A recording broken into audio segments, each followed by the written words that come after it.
Okay, so we've got ninth house here. So ninth house is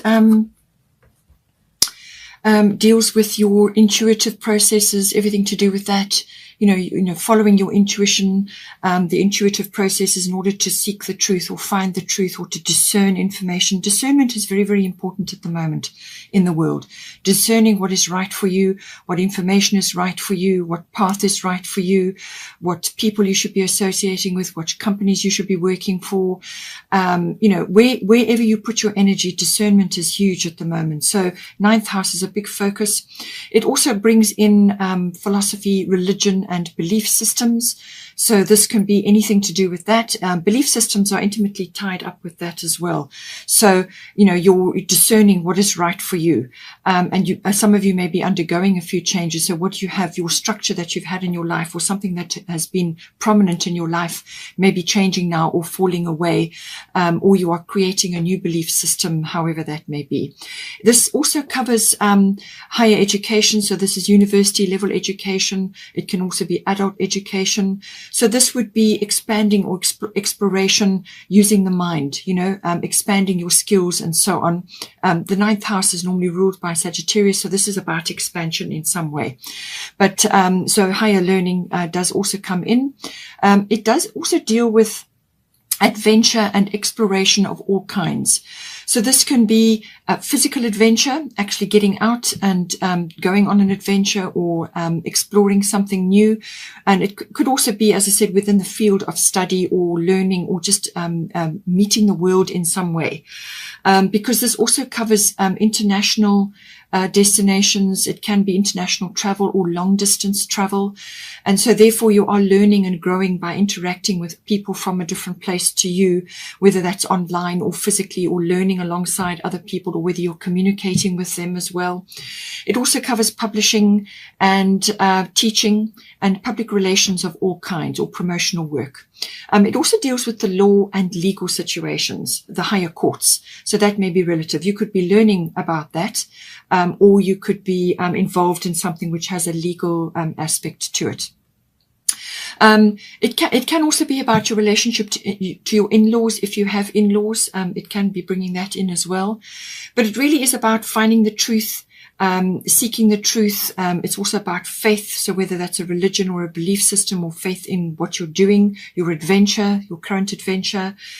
Just remember, life is an adventure. Okay.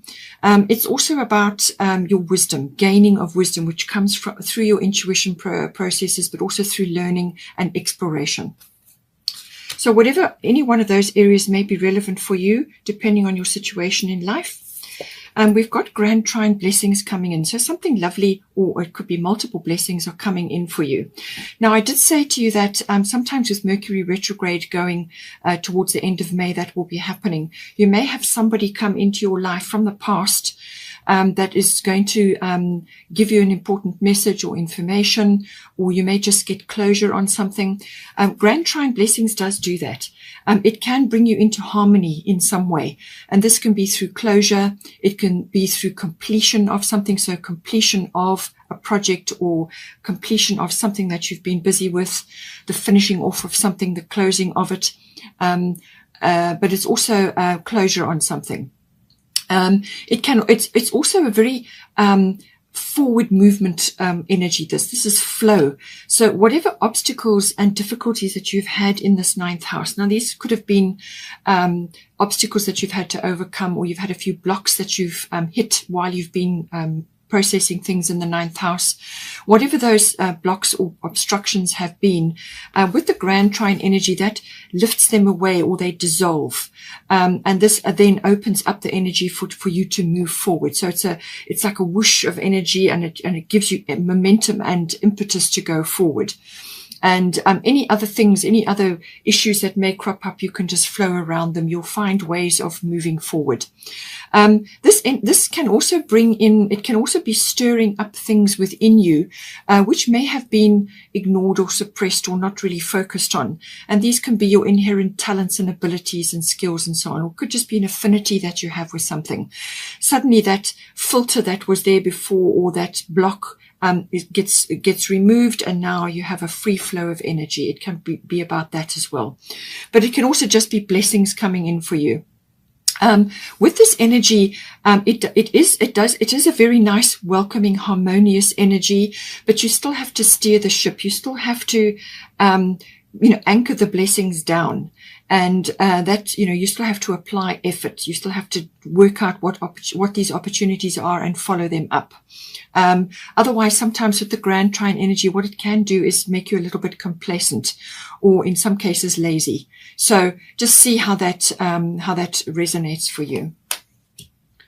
Now, at the top here, you've got Erakura blossoming. You are just getting started, so have patience with yourself in the process and do not give up. So you're going to get some aspect of flow is coming in for you. A blessing is coming in for you. Things are going to be flowing a lot easier, or you're just going to find doing something a lot easier. But she's saying here that don't get discouraged by any obstacles that do pop up or things that do pop up. Just keep going, move with the flow of energy, and don't give up, because you're only just at the beginning of this journey. As I said, the 9th house can be about a journey. This can be an internal journey, a mental journey, a physical journey, or it could be with something that you're introducing to the world, or you're connecting with the world in some way. So it's like blossoming. So you're just at the start. You're only just, on your journey now. So don't get discouraged. Don't procrastinate things. Don't put things off. Don't lose your way. Don't get distracted. Just keep going. Have faith in yourself and the universe, and know that you will get there. You've got a lovely, something like a wind in your sails, or a lovely flow of energy coming into you now. So this will help you move forward. And it will certainly give you a boost, to give you impetus. As I said, momentum can come with this, but it can also bring in harmony, so less troubled waters or calmer waters. But don't allow things to distract you and get away from you now. You're only just beginning, so harness this energy and make it work for you. In some cases, it can also be about spending time in nature, or spending time in the floral kingdom, whether this is growing plants, or with flower essences or floral essences, or any of the essential oils.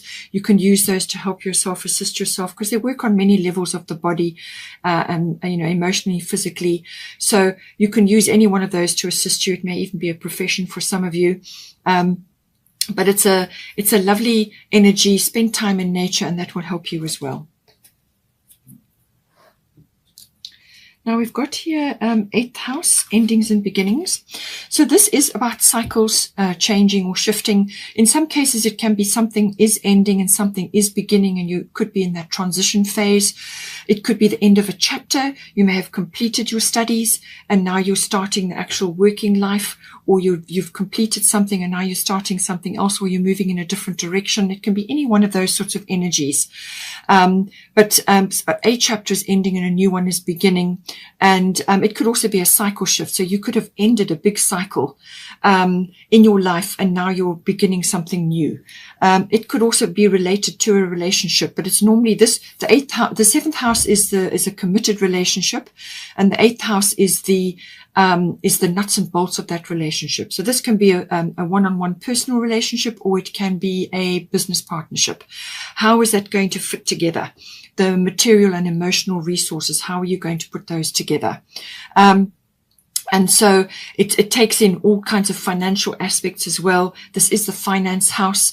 This deals with big finances like assets, banking, accounting, tax, insurances, investments. And in some cases, it can be legacies and inheritances, if that is something that you're working on, or if you're a mature person, that may be relevant for you. So it can also, in some cases, be like a death of something, or it can be the death of a person. Sometimes it can be the passing of somebody, but it's normally the death of like the ego, or some aspect of your life which is not serving you anymore, or you've outgrown. And this is where the beginnings come in, a fresh start or a new direction or whatever. And it could also be applying to your finances. Perhaps you are shifting and changing something because whatever it was that you had before has now completed, and you need to rearrange things somehow, whatever the situation may be. It can also be about sexuality. And certainly you've got Venus coming in here, and you've also got cycles and rhythms. So this could very well be the case for you. It could be about the the rising up of that, or some sort of shift or change in that. Perhaps you've got a partner now, or somebody's coming in, or it could be that there's like a regeneration or a renewal. Regeneration and renewal is a theme for this house anyway, so this could be in any area of the eighth house, whether that's financially or sexually, or whether it's within some sort of cooperation, like a business partnership or an actual partner relationship. But it can also be, this card can also bring in birthing things. So whether it's a physical birthing, or whether it's birthing of a new idea or a new business or a new path in life. In some cases, it can also be about, with all of this working things out between you and another, in like a partnership or a relationship. It can also be about there can be a little bit of a power struggle in that, and that is why sometimes you have an ego death, which can appear in this house. And lastly, it's also about the rising up of your psychic abilities as well. You may be having really deep impressions, or really being on point with that. I mean, you are anyway, being a Scorpio, but this may just be sharpening that very valuable tool that you have. Okay, Scorpio, I hope you enjoyed that. Please take care. Have a wonderful, wonderful month. Please don't forget to like and share, or like and subscribe. And I will see you next time.